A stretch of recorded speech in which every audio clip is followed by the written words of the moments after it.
Today's episode is brought to you by Simple Contacts. Get $30 off your contacts at simplecontacts.com/best or enter the code BEST at checkout. And I also want to tell you about The Brave Podcast. The Brave Podcast is hosted by the most interesting man in podcasting, comedian and social commentator Felonious Monk. The Brave tells the stories of 8 diverse young activists who are creating solidarity and rising up to demand change. Find The Brave on Stitcher or wherever you get your podcasts, or check it out at thebraveriseup.com. And now, welcome to this episode of the award-winning Best of the Left podcast, in which we shall learn about some of the adversities facing disabled people, from labor rights to healthcare accessibility to incarceration. Clips today come from Talk Poverty Radio, Big Think, Propaganda, The Laura Flanders Show, and Off Kilter. But first, we're going to hear the trailer for the film Bottom Dollars.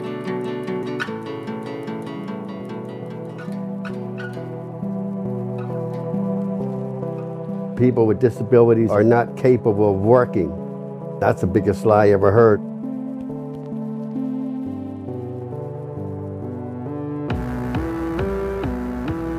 The minimum wage is offered to everybody, except for people with disabilities. People with disabilities are being paid less than minimum wage. On average, under $2 an hour across the country. How would you like to work for 2 weeks and come out with a $6 check? It's all based on the assumption that they're less capable than other individuals. No, it's not fair. It could be perfectly legal. The management is making very, very significant 6-figure salaries. Companies have told us that if they had to pay half of minimum wage, that they would probably go bankrupt. They're just building this own business for themselves, don't you think?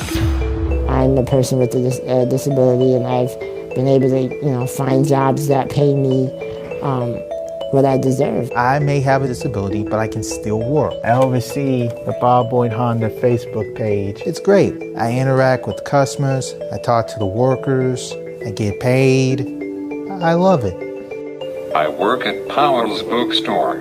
I use assistive technology to help me do what I cannot do physically. I am super proud of my job. I'm in the shipping and receiving at the Boston Children's Hospital. Here I am today, a business owner. I own Pop and Joe's Kettle Corn. You know the greatest disability there is? It is low expectation. People with disabilities can be paid sub-minimum wage. We don't feel that's right. There's no reason to pay us less than the minimum wage. When I'm working, I feel that I should be paid as an equal person. Rooted in Rights presents an original documentary.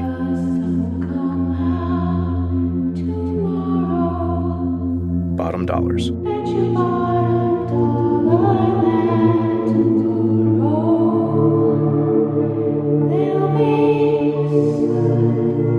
For the full film, go to bottomdollarsmovie.com.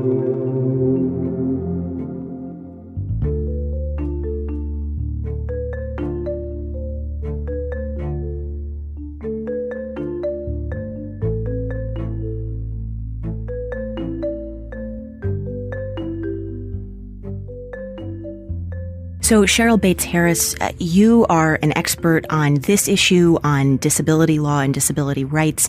Help us understand, how is it legal that people with disabilities can be paid less than the federal minimum wage that applies to everyone else? Well, it goes back to a post-war piece of legislation where men were primarily the wage earners, and we had primarily a manufacturing economy. So as veterans returned from war with injuries that would limit their ability to work in a manufacturing society, the 14C provision was put into place to allow men the dignity to continue working, even if they were not, quote unquote, as productive as others. So that's how it started. Unfortunately, it was not until we deinstitutionalized children and they needed a place to go during the day that people really realized that this was a loophole that would allow them to pay people less than minimum wage if they brought work in for those individuals to do. And one of the pieces of history that the film explores is really the rise of what are often called sheltered workshops. Jordan, what are sheltered workshops, and tell us a little bit of how they came into place? Well, that's a question I asked a lot over the last year, and I got a lot of different answers about how you define a sheltered workshop. There's no dictionary definition of it. And the sheltered workshops are not even the whole story. There are places that are not workshops where people go that can be paid sub-minimum wage. There are other types of work that make use of this. But a sheltered workshop is the most famous example. And essentially what that is picture a factory down a road that you don't normally drive down, that people with disabilities go for, as Cheryl says, for a period of time during the day. The idea is that they will go there, they'll be able to work on contracts that get brought in from the outside. It's usually manufacturing, shredding papers, sorting parts, things like that. And then the idea is that people will go there, and this will give them an opportunity to earn a little bit of money, get some jobs training skills, get some social skills, and then over a period of time, then be able to transition out to some kind of community employment. That does happen occasionally, and sometimes it happens. Sometimes it happens over a very, very long period of time. There's a gentleman in the film from Mississippi who had been at a workshop for 15 years. This gentleman named Tillman Mitchell from Vicksburg, and at the end of those 15 years, he was finally placed in a community job. They only started looking for him in that last year of that 15 years. And the job they found for him was he's a houseman at a La Quinta Inn. And I met Tillman. There's no question in my mind it would not take 15 years for him to learn how to wipe down a vending area or vacuum a floor. I just don't believe that. And that seems to be the pattern that we found. And Cheryl can talk more about this because she did the investigations over time at NDRN that looked at a lot of these examples of people being in workshops for 10, 20, 30 years. That doesn't sound like a training program to me. Cheryl, you argue in the film that sheltered workshops started for the right reason, but that they have since become an outdated model of segregation. What did you mean by that? And tell us a little bit more about these workshops and the investigations that NDRN has done.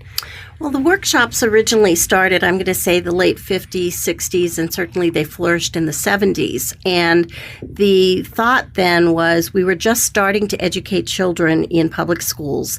And so these were kids that parents had kept out of institutions that needed a place to go during the day. So when somebody thought about, well, let's try to teach them some job skills and think about employment, that's when the 14C was discovered. And what's happened, unfortunately, is businesses contract work to the sheltered workshops, and the businesses make good money off of these contracts. So they have an incentive to keep people there in order to get the production work done. And so instead of being a train and place model, individuals it's a road to nowhere. People end up in the sheltered workshops. Most people will either die or retired from sheltered workshops. And Jordan mentioned work that might involve wiping down countertops, but what types of work are people frequently doing in these workshops? I know it can range. It's very tedious, repetitive, and low-skilled work. Assembly, counting out nuts and bolts for like the furniture that you put together that you buy from IKEA. Shredding newspapers is very common. Stringing linoleum tiles together. Putting product samples together. And the most unfortunate part is that the work that comes in, everybody has to do it. People don't get to choose the kinds of jobs they do, nor are they matched with their skills and abilities. And that's consequently the reason of the subminimum wage. People don't have dexterity skills for a lot of these. People don't have any interest in it. They get bored. It's just, not a good job match. And they're stuck. And that is definitely a theme that recurs throughout the film. Let's play a little bit of tape from one worker describing how the work he was assigned to do didn't match at all with his skills or abilities. My name is LaRon Jackson. Sometimes I think they match the people up with the wrong task because they don't really want to take the time to match them to what they can do. Like when I was in the shelter workshop, they had me bending over, putting clothes in the barrel.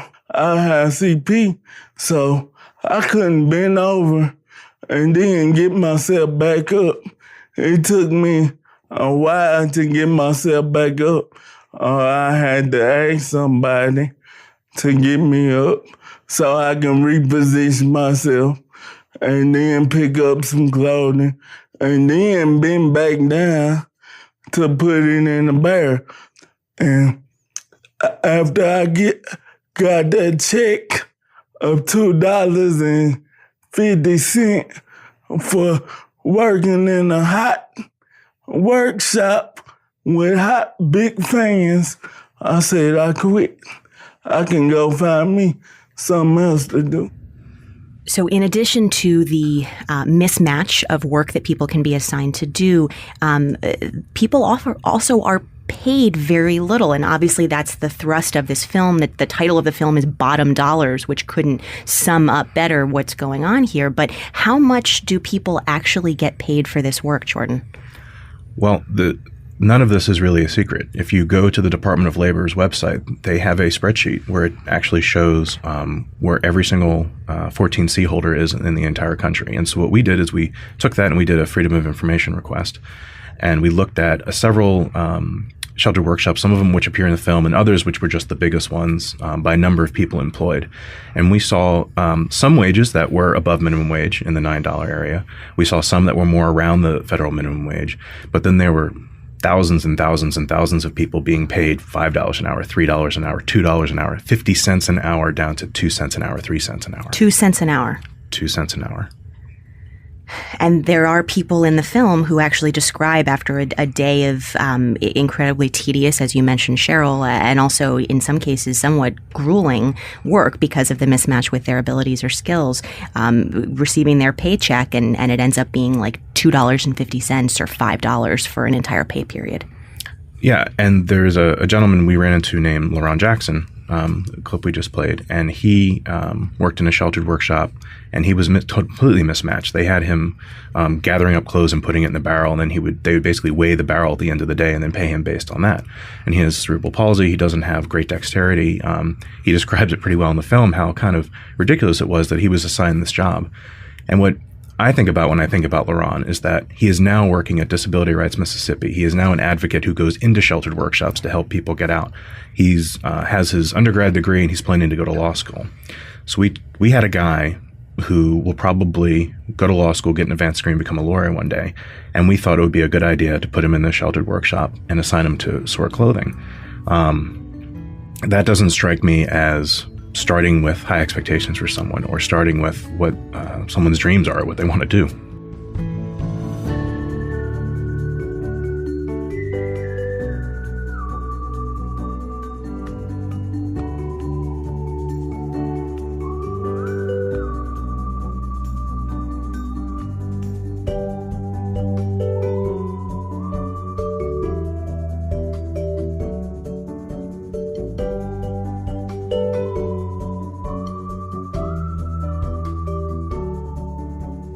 Being a comedian and having a disability, I didn't find many challenges with work. Being someone who dreams on TV, being someone who is a writer, being someone who is an actress, I feel like entertainment and broadcast news ignore the fact that ADA also applies to them. This was signed 25 years ago, and most workplaces still ignore its existence. They still think that accommodating is an option because of the word reasonable accommodations. And I work with people with disabilities who are in their 20s and 30s, or they're just graduating college, and they're terrified for the person interviewing them to know they have a disability. They're trying so hard to get through the process and pass as able. That's not the world that we should live in at all. And that is the reality for so many people. If you turn on the TV, we're invisible. We're not present on daytime talk shows, panel shows, soap operas, morning news shows. We're not the anchors. We're not the hosts. We're not even guest co-hosts. And I was watching a very famous cable news woman who's known for her intersectionality. She said live on television, we cannot invite wheelchair users into the studio because our studio is not accessible. I had been in that studio. It was built 2 years ago. Why are they still building studios that are not accessible in this day and age? Why? Because we're not thought of. We're not thought of. When people talk about diversity, they're not talking about people with disabilities. They're not. We've been completely run over in the intersection of intersectionality. You would think, since we're the largest minority, that everyone bumps into at least one disabled people and they know disabled people. Guess what? That's not the reality. I don't know how. I don't know why. But I've had people tell me, he never saw anyone like you before. And I think it comes back to storybooks, to television, to really actively making sure that it's not one character for one episode in a wheelchair that disappears the next day. Look at Sesame Street. When I was growing up, Sesame Street had a deaf woman. That changed my perception. She was part of this normal world that has Muppets, but like this world that I was so accustomed to, just like old people like Mr. Hooper, who died and taught me what death was. And those images are gone. So there's a couple of characters that do have disabilities sprinkled throughout children's television, but it's not something that you're seeing often enough.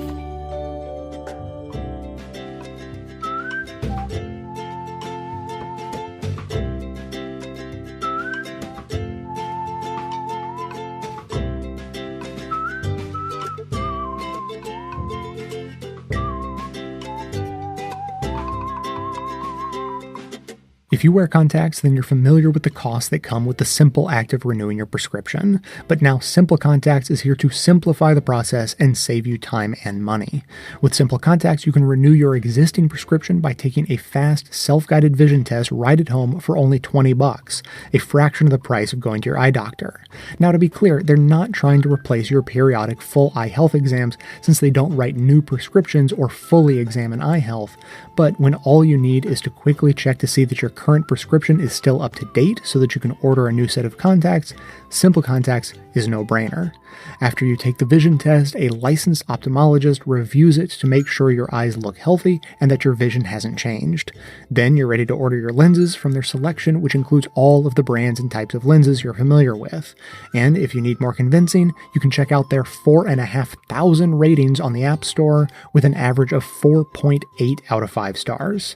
So with all that convenience and savings baked right in, the only way it could get better is with a special offer for my listeners. You can get $30 off your contacts by going to simplecontacts.com/best. That link is there for you right in the show notes of this episode, or you can use the offer code BEST during checkout. Again, you can use the link in the show notes, simplecontacts.com/best, or use the offer code BEST at checkout for $30 off.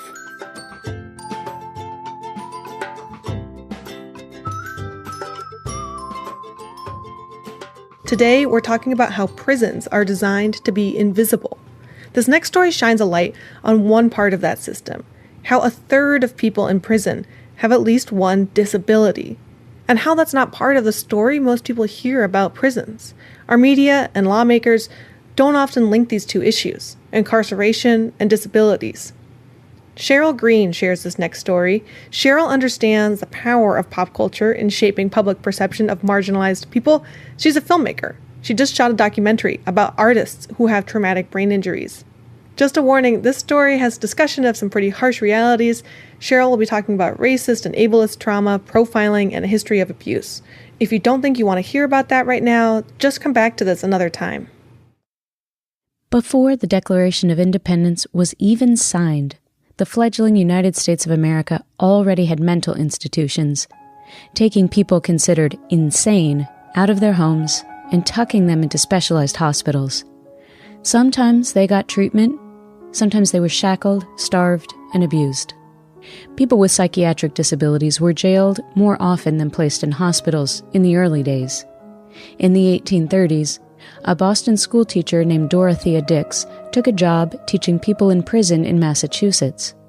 While she didn't go into the job as an activist, What she saw in the prison appalled her. She started to report on how living conditions were brutal, and the people in prison, many with psychiatric disabilities, were abused and starved by their jailers. She started a movement that expanded the reach of our psychiatric hospitals, but it was no miracle fix. While a lot has changed in the last 180 years, patterns of abuse in long-term care facilities and jails repeat endlessly to this day. Right now, in the United States, there are more people with psychiatric disabilities in jail or prison than there are in psych hospitals, and incarcerated populations represent people with a huge array of physical, cognitive, and sensory impairments and deaf people. If she were around today, Dorothea Dix would be outraged at how it's once again easier to wind up behind bars than in a specialized hospital.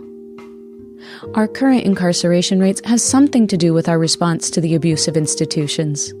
In 1955, President John F. Kennedy signed the Community Mental Health Act, a law intended to end the isolation and segregation of disabled people in archaic institutions by pushing funding out of institutions and into home and community-based care. Almost every American family at some stage will experience or has experienced a case of mental affliction, and we have to offer something more than crowded custodial care in our state institutions. Our task is to prevent these conditions. Our next is to treat them more effectively and sympathetically in the patient's own community. I hope that Congress will act on this bill. But even as the nation shut down institutions, funding for community care has still not reached levels needed to keep most people with complex care needs in their homes. We shuttered the warehouses and gave people nowhere to go. And as a culture, we never addressed the ableist biases that led us to want to lock up disabled people in the first place. The politics of who gets assigned a label of disability ties into racism, homophobia, and sexism. Until the 1970s, homosexuality was considered a mental illness and for many years a crime. Then during lunch, Ralph showed him some pornographic pictures. Jimmy knew he shouldn't be interested, but, well, he was curious. What Jimmy didn't know was that Ralph was sick, a sickness that was not visible like smallpox, but no less dangerous and contagious, a sickness of the mind. You see, Ralph was a homosexual, a person who demands an intimate relationship with members of their own sex. Many people who were LGBT were incarcerated in prisons and psych wards. Likewise, 19th century doctors had great confidence that the only reason an enslaved African or African American might run away was because they must be suffering an alleged mental illness that they called drapetomania. And we all know the fabulous diagnosis of hysteria, something that can only happen to someone with a uterus. In early 20th century thinking, someone's uterus, supposedly detached from its spot in the abdomen, navigated itself to the brain and destroyed the person's ability to think rationally. Today, these biases still all work tragically in tandem. Estimates now find that between 1/2 and 1/3 of people killed by police have a disability. For me, these aren't just distant statistics. They're a constant danger in my own community of people with disabilities from traumatic brain injury.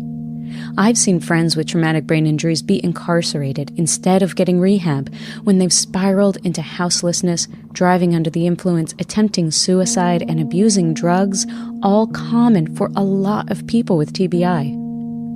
Disability and deafness are often criminalized when people don't walk, talk, or respond to police in the way the officers expect them to. When I think specifically about why people who acquire their disability as adults like I did are more likely to wind up in jail than non-disabled people, I think back to the time I got kicked off an airplane in 2013. This was back when I used to get completely devastated when anyone changed my plans, something the brain injury really brought out in me. I had requested pre-boarding and then to have someone hoist my bag into the overhead bin for me, both of which are my rights under the law. They refused, and I imploded. I didn't want to cause a fuss, so I withdrew into a little ball.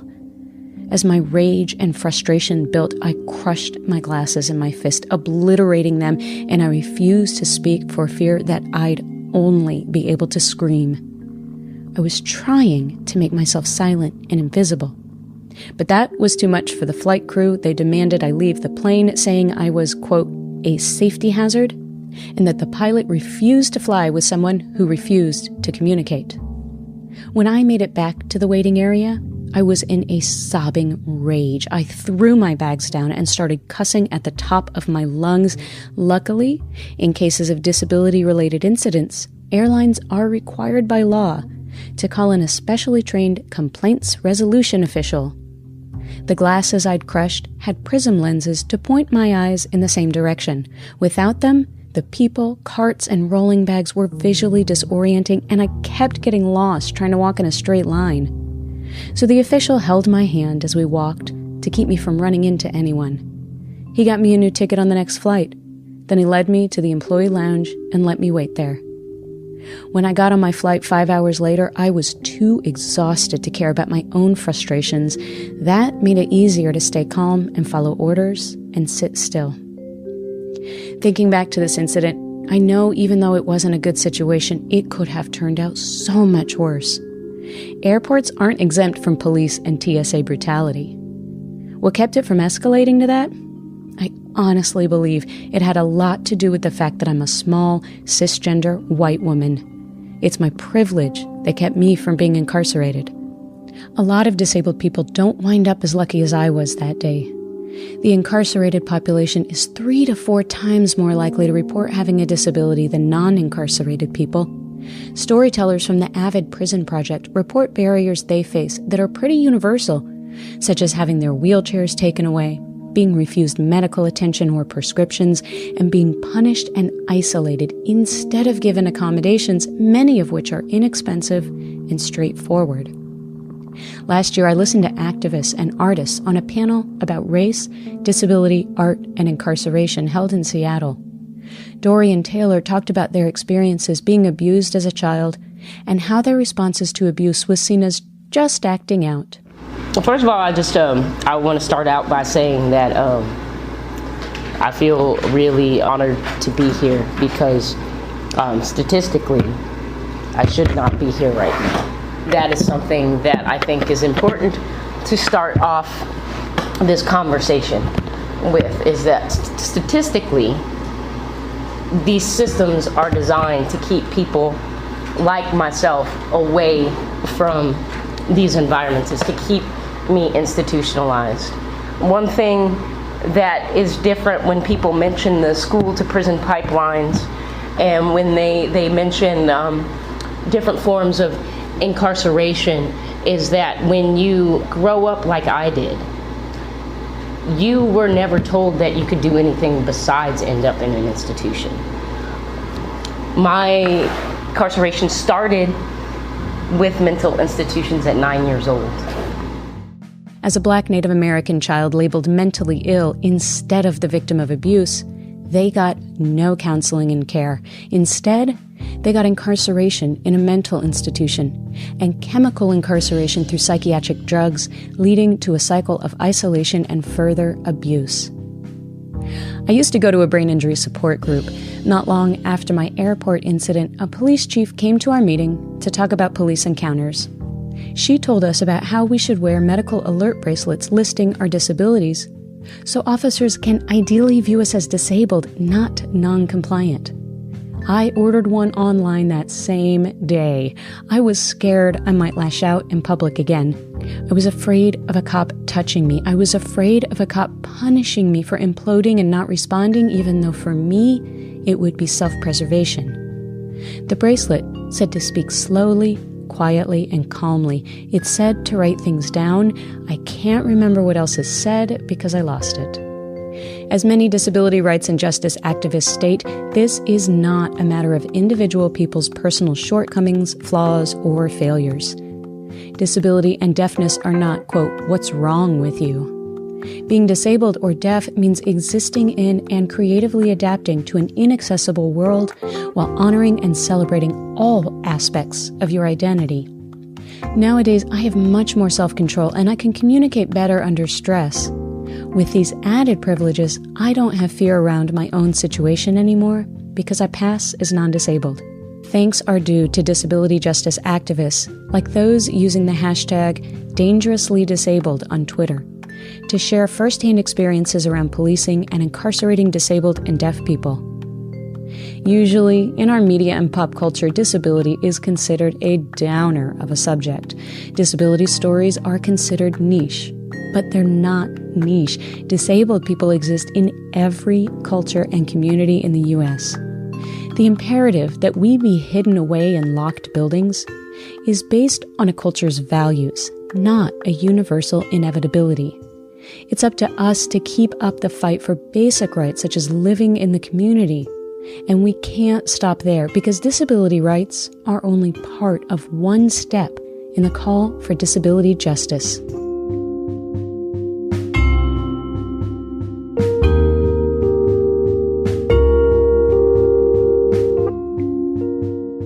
Hey everyone, just a quick non-commercial announcement I want you to hear. I am excited to say that we are now publishing the show on YouTube, in addition to everywhere else we always have. If you've never thought to listen to podcasts on YouTube, you might think it sounds a little strange, but plenty of people do in fact listen to podcasts via YouTube, so it's become sort of a best practices to just put your shows up there as well. One side benefit, though, is that we now get to take advantage of the automatic transcriptions that YouTube creates for videos on their platform. And that's very fitting for this episode, as I'm sure you can imagine, because it could be quite useful for the hearing impaired or literally anyone else who might ever want to read along with the show. And of course, I admit it is not exactly a replacement for full transcriptions, but I have just never had the budget to pay for a transcription service, so this is the best we can do with what we have. Now, this is where you come in. First of all, if there is anyone you know who you think might like the show and would be interested in listening to it or reading the captions from it on YouTube, please spread the word. Maybe someone who has no idea what a podcast is and never will, but knows how to use YouTube. Maybe this is how they can listen to the show. Secondly, there is also an opportunity for you to volunteer your time to help out the caption reading community. YouTube's transcription is pretty good, but it is not awesome. So you get the best results when a human can go over the computer-generated rough draft with an editor's eye. Now, there's a link in the show notes of this episode, and if this experiment goes well, I'll just keep it in the show notes of all future episodes, that you can follow to get to the list of Best of Left videos on YouTube that need someone to go over their captions. If that sounds like something you would like to try, go ahead and check it out. You may very well end up helping someone to get information from this show that they would never get anywhere else, and that's a good thing. So again, if you want to give it a try, I think it's sort of fun to listen along to the show and help make some edits to the captions. It's sort of a fun system. I tried it myself. So if you'd like to donate some time and help clean up our captions, it would be very much appreciated. Thanks in advance for your help.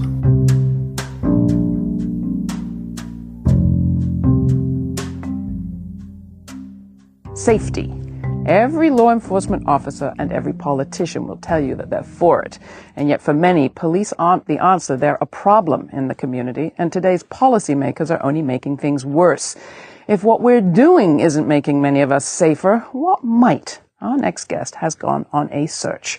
Leah Lakshmi Piepzna Samarasinha describes herself as a queer, disabled writer, performer, poet, healer, and teacher.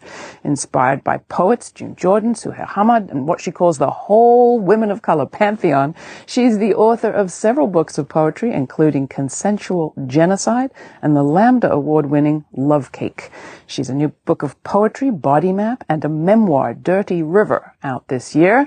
She also performs with the group Mangoes with Chili. She's an editor, too, of the book The Revolution Starts at Home, Confronting Intimate Violence in Activist Communities, a book that grapples with the difficult ideas of addressing violence without police. We also discovered that we shared a meal together a few years ago in Toronto, many years ago. I'm happy to see you again, Leah. Thanks for coming in. Thank you so much for having me. Let's talk a little bit about this notion of safety, and we'll come back to other things. What does it mean to you? I think that there are a million survivors of violence out there. I think that most people have survived some form of abuse or violence. I think that as feminists, we've been talking about that at least since the 70s and beyond. And I think that in the criminal legal system, which I don't call the criminal justice system because it doesn't bring it, no one ever asks survivors of violence what they need to have safety, justice, and healing in their lives. We're told as survivors of violence that, yay, second wave white liberal feminism worked, so we get to call the cops and send our abusers to prison. I don't know a single survivor who's ever called the police to get justice. And of the ones that I've read about, I don't know a single one who said, yeah, my experience in the criminal legal system was great and I got what I needed. We're basically being used to create more prisons and to build mass incarceration and deportation. Explain what you mean by that. I think that a lot of feminists of color, I understand why a lot of feminists in the 70s and 80s pushed for things like the criminalization of domestic violence and childhood sexual abuse. But what Black and brown feminists know is that bringing more police into our communities never keeps us safe. My good friend Ajaris Dixon, who worked for many years at Audre Lorde Project, talks about how what we're calling transformative justice is nothing new. She's like, my father is a Black man from Louisiana. Growing up, the police were the Klan, and still are. And he's like, that's not who we called when there was intimate partner abuse in our communities. That hasn't changed. Is that where the artist and poet and imagination comes in? Of what else might we do? What else have other communities done? One thing that I'm really grateful for, so I'm about to be 40, which means I came up as an activist and an organizer in the 90s. And I still, back then I would run into, in whatever movement spaces we were part of, a little bit of the, cultural work's this very feminized, unimportant thing. I still remember trying to organize a Free Mumia rally in 1996, and there was some old white Bolshevik guy who was like, and we were young people of color, and we were like, we want to have MCs and hip-hop artists and poets, and he was like, that's not how you do a proper rally, you sell the paper, and we were like, you're racist and irrelevant. I think that cultural work still is minimized, but I think that it goes beyond just being the entertainment at the rally. I think it is just what you said about, Diane de Prima once said that the only war that matters is the war of the imagination. And I think that it's very easy when we are surviving and not surviving multiple forms of violence all of the time to focus on the power that we don't have. One thing that the Allied Media Conference, which is a grassroots media conference I work with, stresses in how we organize is that we focus on where we're powerful, not where we're powerless. I think the imagination is one place where we're powerful. And I think that we don't have the state, we don't have the prisons, we don't have the cops, thank God. What we do have is the wild queer feminists of color decolonial imagination. And what difference does your disability make and the disability rights movement make? I heard you begin to talk about it, but I think it's important. Right. We actually use the term disability justice because the disability rights movement, while it's incredibly important and I'm grateful for the work those organizers did, has been predominantly a white-dominated single-issue movement. Disability justice as a term was coined by people of color with disabilities who were revolutionaries, especially Patricia Byrne and Leroy Moore of Sins Invalid, who got really sick of being marginalized as disabled revolutionary people of color within both white disability rights and non-disabled people of color movements. And I would just say everything. Kara Page, who is a beloved person who's the ED of Audre Lorde Project right now, she was part of a group called Kindred, which still exists, which is Black and brown queer Southern healers. And they came together because she was like, organizers are literally dying in the South because of chronic illness and ableism and the relentless pace of our movements that is ableist. So I would say the first thing that's true for our movements is that sustainability is a huge issue for us. There's so much that non-disabled activists can learn from disabled people. And that's kind of one of the beginning places. I think a lot of non-disabled activists or people who don't identify as disabled yet are used to thinking of disability only in terms of, we need to get a ramp. And that's really important. But it's a really huge cognitive leap for non-disabled folks to become aware that disabled folks have our histories and cultures of resistance. We have Crip science. We have incredible organizing skills that non-disabled people need to learn from. I can organize from bed. I can organize on the internet. I can organize on Crip Time. I can do a lot of miraculous things that are not on a 16 meeting a week relentless schedule. I can do that on no money, and I am not alone. I am one of millions of disabled folks who are resisting. And I would say a whole lot of other things about eugenics and the value of our bodies and how it's the struggle around those issues are immensely connected with anti-prison organizing. I would just add one other thing has to do with fun. Oh, yeah, right. I heard a disability justice activist talk the other day about aging and said to her not disabled, they didn't think, colleagues, you want to learn how to work your body as it ages, as if you're lucky, it will acquire disabilities. Learn from us. Oh, I need to say this. My friend Naima Lowe said recently, she's like, the thing that non-disabled folks have to learn from us is that we've already survived some of the worst things that can happen. And I don't just mean like what ableism sees as the individual tragedies of our bodies. I mean surviving ableism and capitalism, and we know how to do it. And we are thriving and we are surviving, and we're not always surviving, but we are. So yeah, exactly. When that, breakneck speed, burnout, able-bodied activist gets cancer or diabetes or, gets an amputation and is like, oh my God, my life's over. We're there to be like, it actually really isn't, but you need to change the way your life is and the way movements are so we can actually be part of that radical imagination. And we can have fun. And we can have fun. Talk about fun. What do you want to know? Well, you're into it. I'm watching you and I'm thinking, you're talking about some of the most intense, hardcore stuff. Are they?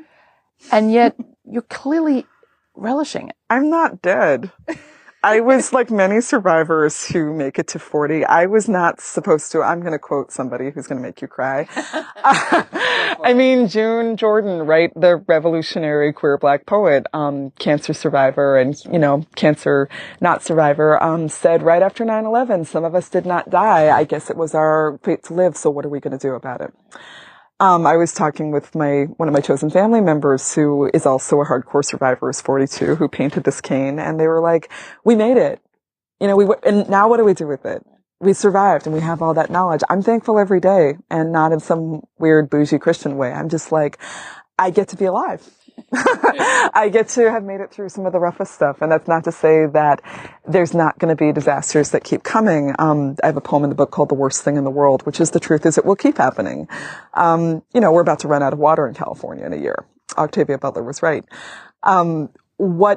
One thing that we also have power over is our capacity for joy and pleasure, and that's something that queer and trans folks have always held on to, is, we don't have to be homonormative. We actually don't have to. We have so much that's about sex and joy and pleasure and the powers of decadence on no money.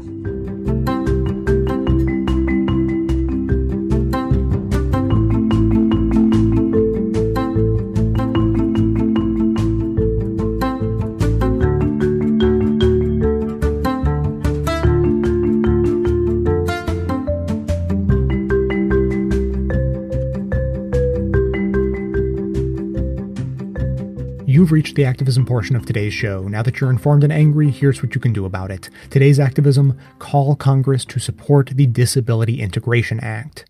Last month, 200 activists from the disability rights organization ADAPT put their bodies and lives on the line yet again to fight for justice. Demanding support for a critical civil rights bill called the Disability Integration Act, or DIA, activists demonstrated outside the offices of policy influencer organizations in D.C., including AARP.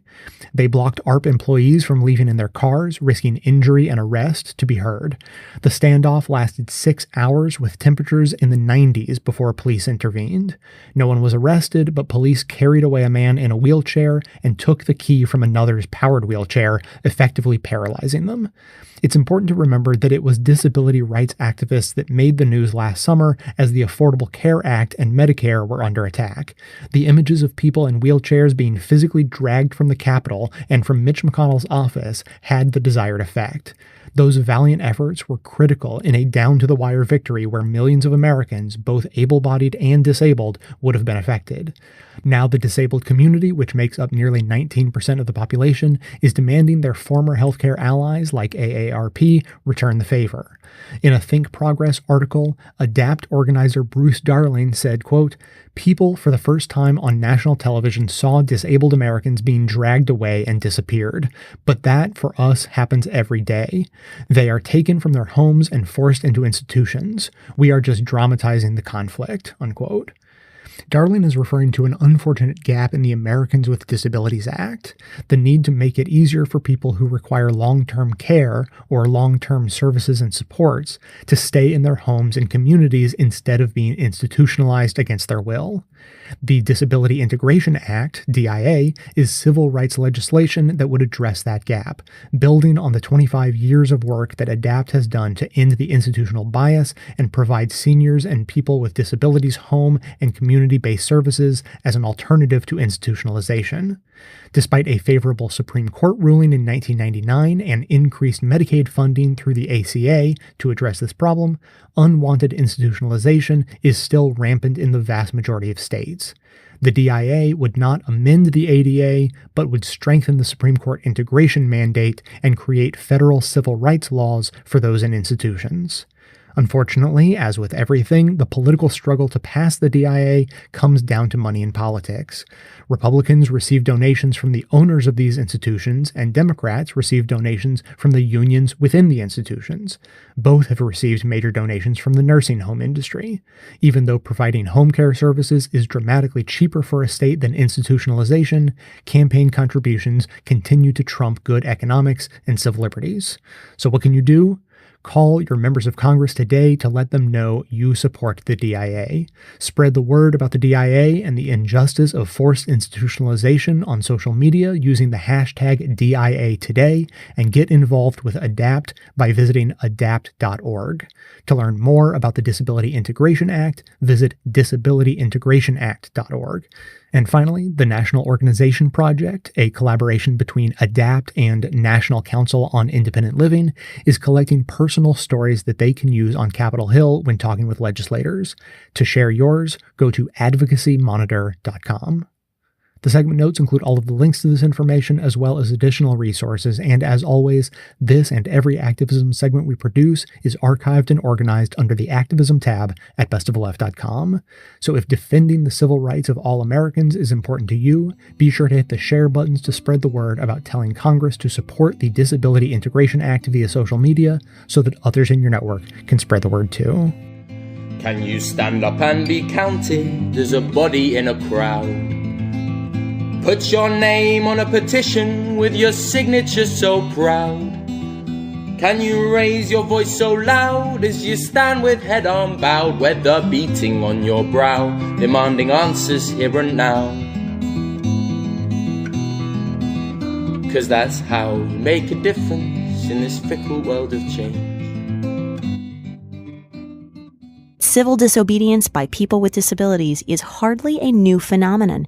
To help tell the amazing history of ADAPT, formerly Americans Disabled for Accessible Public Transit, I spoke this week with David Perry, a disability rights journalist who has covered ADAPT and disability activism around the healthcare fight, as well as Anita Cameron, a longtime adapter who's been on the front lines of the ongoing healthcare fight. David, thanks so much for joining the show. Thank you for having me on. So just to get right down to it, a lot of folks have seen whether tweets or images or news stories, even lots on kind of mainstream cable news in the last several weeks of people literally being dragged from wheelchairs, putting their bodies on the line to say, no, this is not what I need and what I'm asking of you as my leaders in this country when it comes to healthcare.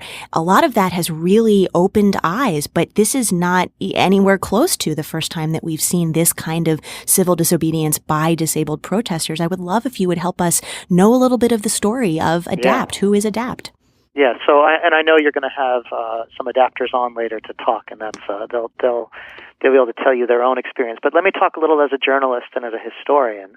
And I want to even go back before ADAPT. So ADAPT, to some extent, you could say it started in 1983 with formally taking that name and protesting inaccessible buses in Denver. So it has a very specific origin in Colorado, and it actually starts 10 years before that when 19 disabled people moved out of nursing homes institutions into apartments, again in Colorado, a big part of the history of the independent living movement. But what I think people really don't know beyond those specifics is that there is a decades-long, almost century-long, maybe not quite, but going back to the 50s and 60s, there is a history of a disability-related civil rights movement driven by self-advocates with support from family members, politicians, professional staff, church figures, just that goes right along and intertwines and intersects with other civil rights movements in our country, whether about the fighting segregation or fighting for LGBTQ rights or any number of these other really important struggles. And the disability rights narrative, I think, has been a little bit lost, so that when people see disabled bodies being pulled out of wheelchairs, they react with horror, but they often react with horror saying, oh, these poor people, not realizing these adapters are some of the most veteran, skilled civil disobedience in the country. They are putting themselves in that position, forcing politicians to make a choice, to arrest them and get the bad publicity, to allow them to sit in and get that kind of publicity, or to change their votes. These are very deliberate, powerful, important, classically American acts of civil disobedience with a long history. Well, and you mentioned that it originated around transportation and trying to ensure accessibility of transportation. That's a big part of the origin story here of ADAPT, actually going back to school buses. That's right. So if you are a person in a wheelchair, I mean, we could talk about school buses for sure too, but I want to think about just public city buses and trains, and now we're talking a lot about taxis and Uber. You may or may not be able to drive, but if you can't drive, you're reliant on public transportation to get you around, or you're literally trapped in your location. And in the 80s, and really the late 70s, and then very formally organizing in 1983, the members of this Atlantis community in Denver decided that they were going to focus on buses. They were going to focus on public buses. They were going to get wheelchair ramps on public buses. And they sparked this group, ADAPT, which is a decentralized national movement now. They're all over the country. Every chapter runs itself. There are coordinators, but there is no national leader of ADAPT. There is no kind of single voice. There is no grand financial structure with multi-million-dollar endowments or anything. Right? These are the classic American decentralized grassroots civil disobedience, talking to each other and organizing together and showing up in D.C. So in Denver, they wanted to have accessible buses, and they decided the way to do that ultimately was to perform acts of civil disobedience, to literally roll their wheelchairs in front of and behind buses and say, we're not moving until we get a guarantee that you will build ramps on your buses. This is very powerful, right? It's powerful politically, it's powerful symbolically, it's powerful in terms of media narratives. I think when you talk to the adapters, they're very well aware of their origins and their successes, not just in terms of getting people to pay attention, but literally putting ramps on buses. One of my favorite ADAPT stories is told by Michael Bailey, who is a lawyer and the father of a woman with Down syndrome. He's based in Oregon, but he was in Kansas a few years ago, and he was watching people being arrested and being brought into school buses, and the cop was saying, why are you guys making all this fuss? And Michael said, well, you see those ramps on those school buses? You're arresting us and taking us on? We put those ramps there. And there was this wonderful picture of Dawn Russell that was on Rachel Maddow. She's a woman in a wheelchair. She's got her fist raised in the air. She was being raised up, being arrested from Senator McConnell's office just the other day, and she was being raised up on a ramp into an accessible, as ADAPT said to me, an accessible paddy wagon. That is part of their legacy. That is really part of their legacy, that government services, even when used to arrest you, must be accessible to people with disabilities. I mean, tremendous irony there, right? That the vans, the police vehicles that are taking away the protesters who have been arrested are accessible because of those very protesters. That's right. But ADAPT has a good sense of humor about that. We've talked about that a lot, and in part because they're performing civil disobedience, which again we talk about civil disobedience a lot, but I think we don't necessarily see it in its historical context, right? You have a situation that you feel is unjust, either a law is unjust or something will be unjust, and you deliberately go in and you break the law. And you break the law anticipating the consequences of breaking the law, and then you generate publicity and you generate moral outrage and you try to generate policy changes, right? These adapters in D.C., when you talk to them, I know you're going to talk to Anita Cameron, who I believe has more arrests than any other adapter in history. So I'm excited to hear what she has to say. They are deliberately going into a situation where they force politicians to make a choice. Will you do the right thing, or will you generate the bad publicity by hauling wheelchairs off into buses and police vehicles? You write, for these veteran protesters, federal disability policy is literally a matter of freedom versus incarceration, life versus death. And that is not, despite what some of the healthcare bill's proponents might say, it's not histrionic. It's not just trying to throw scary words out there to make people think horrible things about this legislation. It is very real for the folks who need Medicaid services, and particularly attendant care services, as you described, so that they can truly live independently. I want to emphasize that those aren't my words. Those are the words of the people that I've been talking to. And if you listen to them chanting and if you read their writing, I think one of the great things that has happened last week is that adapters are getting on the radio and getting in the newspaper and getting on TV, and I hope that continues, because they're the people who teach me about what the stakes are. But if someone isn't there to get you out of bed, you can't get out of bed, and if you can't get out of bed, you can't live. So then you get put into an institution, or you become homeless. And for many of these people without attendant care, their choices are institutionalization, and I want to be very clear that forced institutionalization is a form of incarceration. It is not the same as other forms of incarceration. It is not, we don't want to make kind of loose analogies. But if your only choices are to live in a nursing home or to not live at all, or to live on the streets, that is not voluntary decision making. And so these adapters, that's why they're willing to be arrested, right? That is why they're willing to have their bodies abused. Bruce Darling, one of the national coordinators who comes out of New York, his blood was literally on the floor outside McConnell's office. I think the day before yesterday, Monday, a woman had her knee dislocated by a police officer in Indianapolis, an ADAPT protester. And there's going to be more. But the other choice is to be shunted aside into these nursing homes, to be isolated from the community.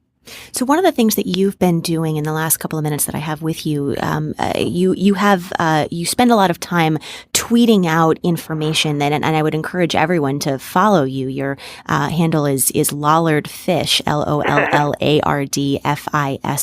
You're one of my favorite follows on Twitter, particularly on disability issues. But one of the things that you've been using Twitter of late to educate people about is that the images that come out of these dramatic protests that the media really have actually started to cover over the past week to 2 weeks in a way that I and many others are greatly appreciative of. These images sort of end up becoming the memes or the symbols of the fight to protect Medicaid, to stop the Affordable Care Act from being repealed. And one of the images that has really made the rounds and become one of those sort of signature images representing this debate is a woman in a wheelchair. The shot is actually taken from behind, and you can see her hands in handcuffs behind the wheelchair. A truly powerful image, but something that you have really gone to great lengths to educate people on Twitter about is that this isn't just an image. This is a person, and it's a person who's worth knowing. I would love if you would talk a little bit about that and why you think that's important. Yeah, I think it's one of the things that even as I was delighted to see ADAPT kind of get its due, I'm a historian as well as a journalist, so I wanted to have a historical context. I wanted people to understand this event didn't just happen, that there's, since 1983 or even earlier, 1978, 1974, this specific group has been doing these actions. I want them to know about disability rights-related civil disobedience. The longest sit-in of a federal building in U.S. history was a disability rights group in the 70s in Berkeley. We may see longer sit-ins to come, who knows? So for people to know that there's a history here of activism, to give agency to disabled people, which often in our media is taken away. And the other side of that agency is to know that this is a woman, that woman her name is Stephanie Woodward. She works for the Center for Disability Rights in New York, I think up in Rochester. She really likes her pink wheelchair. Her glasses match it. We were joking about, she and I, about this beautiful black and white version, which the handcuffs were pink, but the chair was black, and how that was totally wrong, even though it was iconic and powerful because she chose that wheelchair on purpose. She's funny. She did finally get to write a piece the other day for Vox, which I was really happy to see. These are people who are making choices and can talk about their lived experience, but also should be seen as sort of full agents, right? That there was pushback saying, "Oh yeah, I don't believe these people are really disabled," or who wheeled them there was the kind of right wing counter to this kind of to the adapt images, and we need to know that counter's coming and say, no, I'm sorry, that's Stephanie, that's Anita, that's Greg, that's Bruce, that's Laurel, that's these actual individuals who are not just objects protesting, but people who are advocating for change, who know a lot more than I do anyway, and certainly than most people, and whose voices need to be on the television. I was really struck. It's always a danger, I think, especially among progressives, that we spend too much of our time criticizing ourselves or criticizing each other. So I love Rachel Maddow, and I was thrilled that she did a big segment on the history of ADAPT. Thrilled. Great. But at the end of it, I said, I really wish she had an adapter on air across the table from her to talk to. And I wish that when CNN is debating the healthcare bill and they have, 35 people around the table on one of their preposterous huge panels, at least one of them might be a wheelchair user, and preferably, a wheelchair user of color, or a non-white guy, and so on and so forth. That bringing these individuals, it is it's not even kind of a problem. It is a problem that I have 17,000 Twitter followers and Stephanie has 3,000. That should be reversed. But I'm the one generating media, so people now see me as a node, a place to find this kind of news, and I'm trying to use that to refocus direction where it really belongs.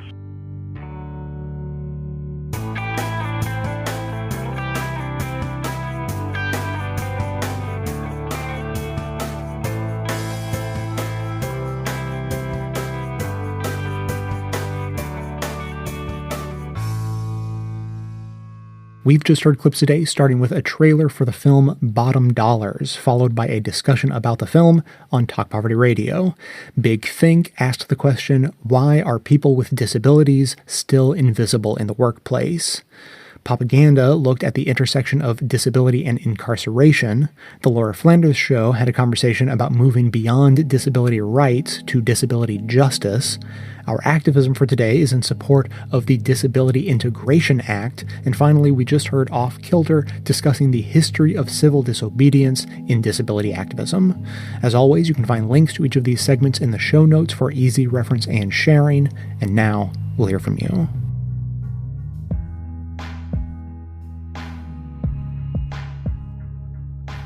Yes, my name is Christopher Davis, calling from Greensburg, Pennsylvania. I just listened to your podcast on Russian influence with Trump. A bit disappointed with the rest of the left. Much of what I heard in the different segments pretty much involved Trump's attempts to turn Russia into a profit-making endeavor. And I just feel as though Best of the Left should be doing a little better in trying to debunk a lot of the Russiagate hysteria and using that opportunity as well to see what the media in relation to Russiagate as a means to stifle, quelch the left, to use Russiagate as a weapon against dissent, particularly from the establishment Democrats who have been embarrassed in 2016 by weeks, embarrassed by the revelations that they were trying to use the DNC as a tool for Hillary getting elected. And I was expecting the left.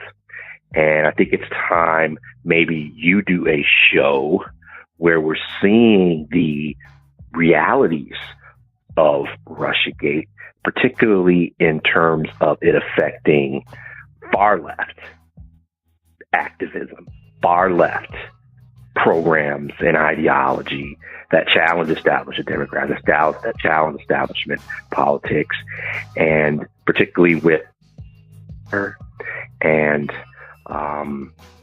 really becoming more critical. In particular, that this whole Russiagate thing has become a industry. It is an industry. It has become money making. All these writers, all these people are profiteering off of Russiagate at various levels. So it's time to really be critical. I appreciate it. Stay well.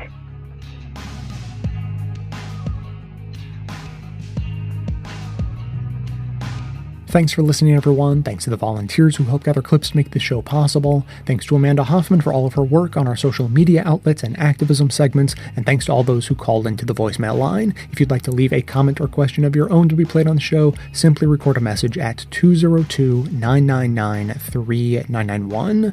Now, first of all, Christopher, who we just heard from, was disappointed that I didn't do an episode completely different from the one I set out to do.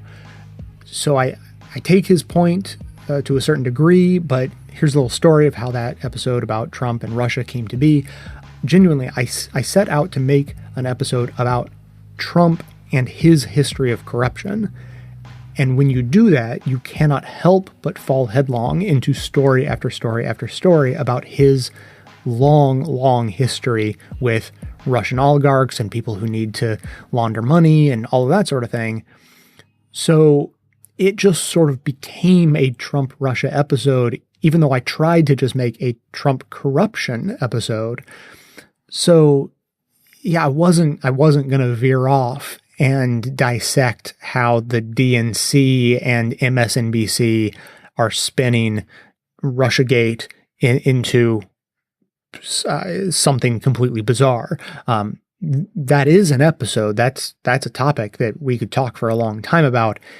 It just has nothing except the word Russia to do with the episode I intended to make. Also, though, if you look at it in a different way, to be able to make an entire episode about Trump and Russia and have it sound nothing like MSNBC, I feel like really is one way of creating a countervailing narrative. Like, sort of says something without having to come right out and say something, isn't it?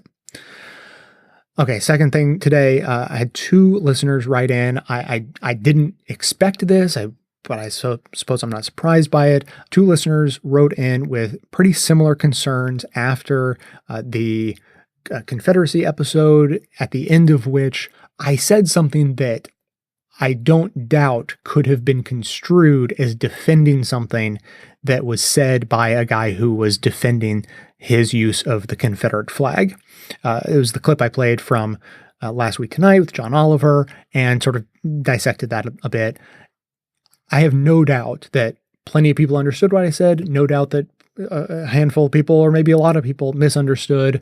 It's something that is easy to not be clear enough about. It's sort of a complicated thing I was trying to say.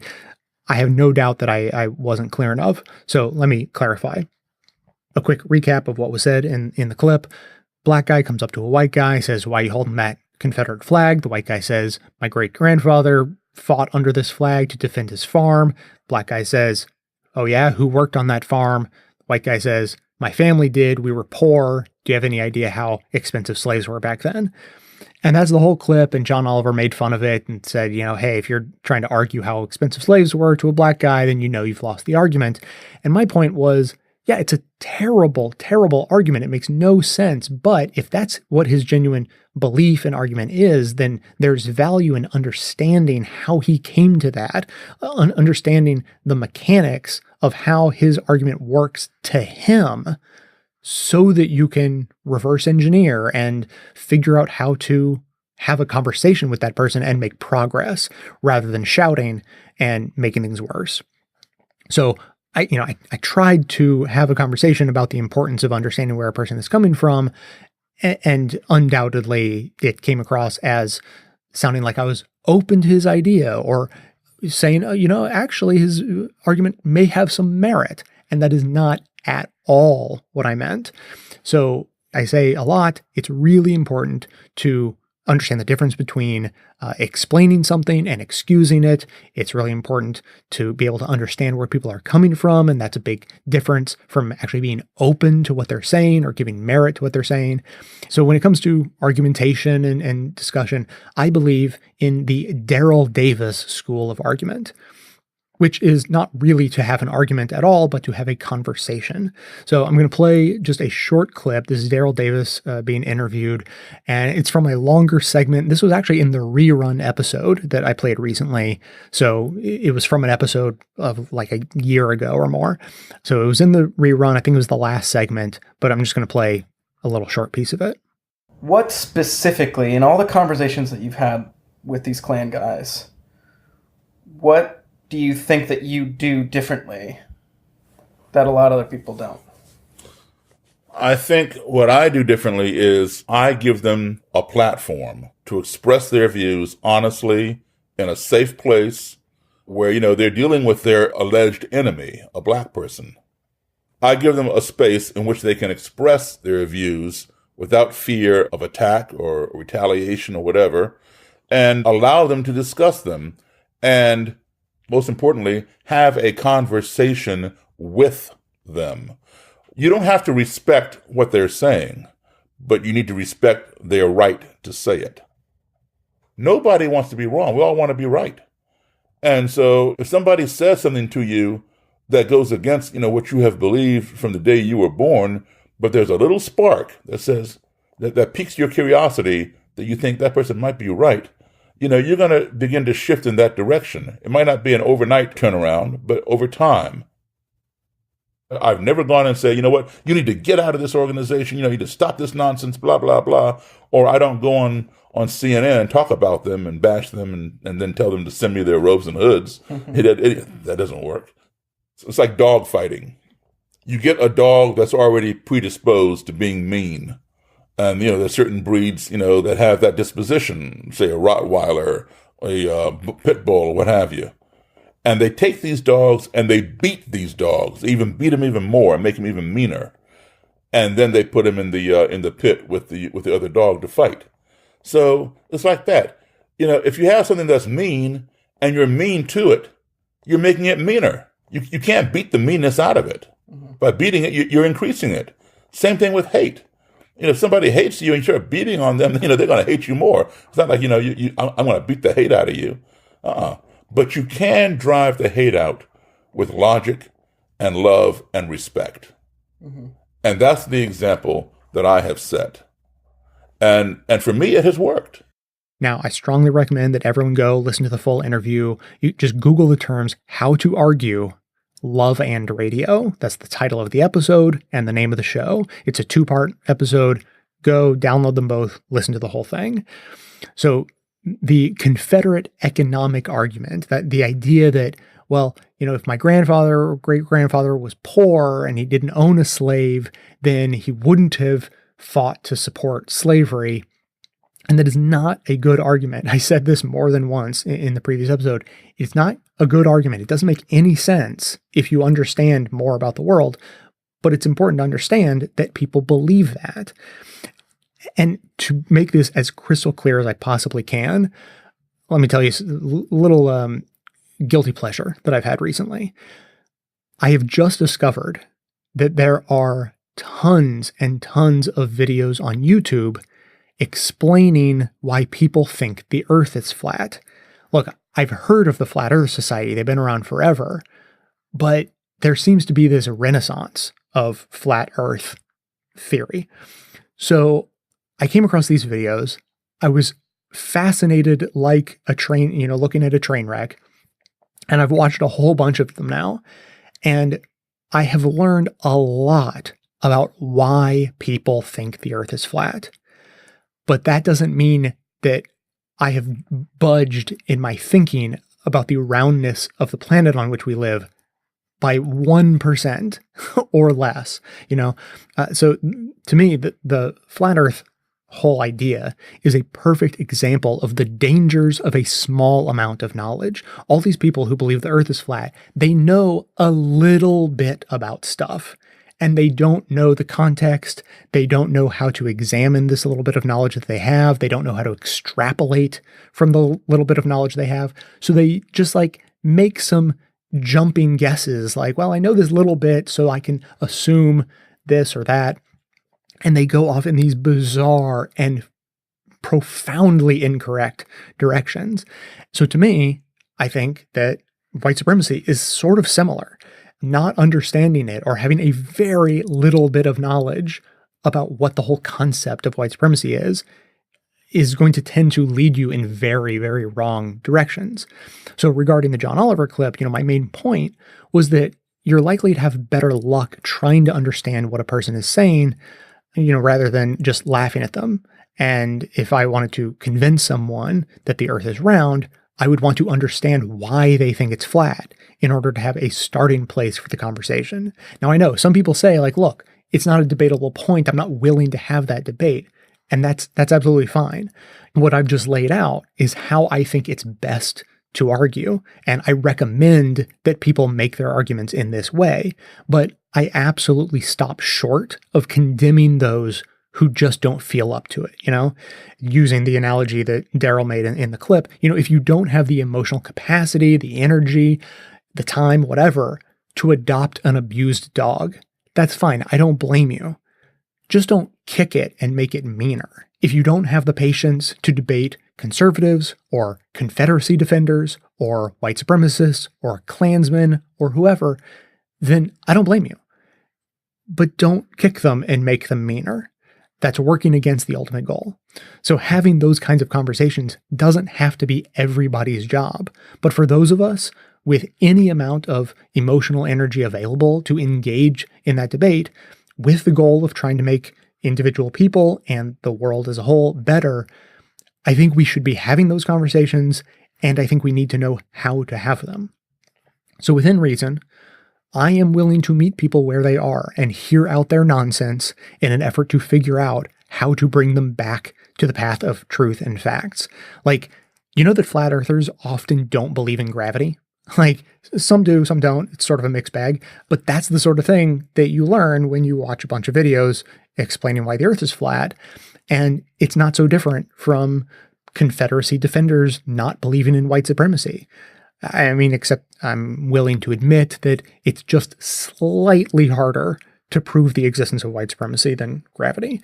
But if you've never heard of or don't understand the concept of white supremacy, then you could be forgiven for not understanding how slavery was upheld socially, or how lynching became normalized, or why segregation was seen as imperative, or why mass incarceration could very well have been seen as inevitable. But the only way, I think, to get someone to understand the facts about the world, whether it's about the world being round or about a lot of it being run by white supremacy, is to meet them where they are and try to walk them step by step toward the light. So that's my take on arguments, and I hope I have made it abundantly clear just how open I was, or how much merit I was giving to the Confederacy defenders' economic argument about white supremacy. That's going to be it for today. Keep the comments coming in at 202-999-3991. Thanks to everyone for listening. Thanks to those who support the show by becoming a member or making donations of any size at patreon.com/bestofleft. That is absolutely how the program survives. Of course, everyone can support the show just by telling everyone you know about it and leaving us glowing reviews on iTunes and Facebook to help others find the show. For details on the show itself, including links to all of the sources and music used in this and every episode, all that information can always be found in the show notes on the blog. So coming to you from far outside the conventional wisdom of Washington, D.C., my name is Jay, and this has been the Best of Left podcast, coming to you every Tuesday and Friday, thanks entirely to the members and donors to the show from bestofleft.com.